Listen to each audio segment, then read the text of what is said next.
Hi friends, ಇವಾಗ ನಾನು KR ಪುರಮಿಂದ airport ಬಂದಿದ್ದೀನಿ ಟರ್ಮಿನಲ್ 1ಗೆ ಡ್ರಾಪಿಗೆ. ಓಲಾದಲ್ಲಿ ತೋರಿಸಿದೆ ನನಗೆ ಈಗ 370 ರೂಪೀಸ್ ತೋರಿಸಿದೆ ವಿತ್ ಇದೇನಂದ್ರೆ ರಿಸರ್ವೇಷನ್. ಹಾಗೆ ರಿಸರ್ವೇಷನ್ ಆಮೇಲೆ ನಾನು ಕಸ್ಟಮರ್ ಹೇಳಿದೆ, ಸರ್ ಅದು ಅಮೌಂಟಲ್ಲಿ ಬರೋಕ್ಕಾಗಲ್ಲ, ಏನಿದೆ ಅಂದರೆ 850. ನಾನು ಅಲ್ಲಿಂದ ನೋಡಿದ್ರೆ ಲೆಕ್ಕ ಹಾಕಿದ್ರೆ ಟೌನಲ್ಲಿ 800-850 ಬರ್ತಾ ಇತ್ತು. ಈ ಥರ ಆಗುತ್ತೆ ಅಂದರೆ ನನಗೇನು ಬಿಲ್ ಬೇಕು ಅಷ್ಟೇ, ಬಿಲ್ ಇದ್ರೆ ನೀವು ಎಷ್ಟಾದ್ರು ತೊಗೊಳ್ಳಿ ಅಂದರು. ಬಿಲ್ ತೋರಿಸೋ ಬಿಲ್ ಮೀಟರ್ ಹಾಕೊಂಡ್ಬಂದೆ. ಇವಾಗ ನೋಡಿ ಕರೆಕ್ಟಾಗಿ 853 ರೂಪಾಯಿ ಆಗಿದೆ ತೋರಿಸಿದವರಿಗೆ. ಅವರು ಪೇ ಮಾಡಿದ್ರು ಅಮೌಂಟು.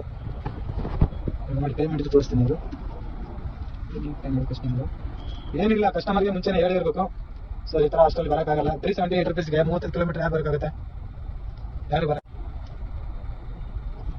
ನೋಡಿ ಇವಾಗ 853 ರೂಪಾಯಿ ಕೊಟ್ಟಿದ್ದಾರೆ. ಸೊ ಹಾಗಾಗಿ ಎಲ್ಲರೂ ಟೌನರ್ ಆ್ಯಪ್ನ ಯೂಸ್ ಮಾಡಿ, ಎಲ್ಲರೂ ನಿಮಗೆ ಕಸ್ಟಮರ್ಗೆ ಹೇಳಿ ಈ ಥರ ಅಂತ. ಸೊ ಅಷ್ಟಕ್ಕೆಲ್ಲ ಬರೋಕ್ಕಾಗಲ್ಲ, ಏನಿದೆ ನಮ್ಮ ಗೌರ್ಮೆಂಟ್ 24 ರೂಪೀಸ್ ಇದೆ, ನಾನು ರೇಟ್ ಕೊಟ್ಟು ಬರ್ತೀನಿ ಅಂತ. ಅವ್ರಿಗೆ ಬಿಲ್ ಕರೆಕ್ಟಾಗಿ ನಾವು ಹೇಳೋ ರೀತಿ ಕರೆಕ್ಟಾಗಿ ಹೇಳಿದ್ರೆ ಬಿಲ್ ಕೊಟ್ಟರೆ ಎಲ್ಲರೂ ಒಪ್ಕೋತಾರೆ. ಒಬ್ಬರು ಒಪ್ಪಲ್ದವರಿಗೆ ಏನು ಮಾಡೋಕ್ಕಾಗಲ್ಲ, ಹೋಗ್ಬೋದು, ಇಲ್ಲಾಂದರೆ ಕ್ಯಾನ್ಸಲ್ ಎಲ್ಲ ಮಾಡ್ಬೋದು. ಅದಕ್ಕೆ ಎಲ್ಲರೂ ಟೌನರ್ ಆ್ಯಪ್ ಯೂಸ್ ಮಾಡಿ.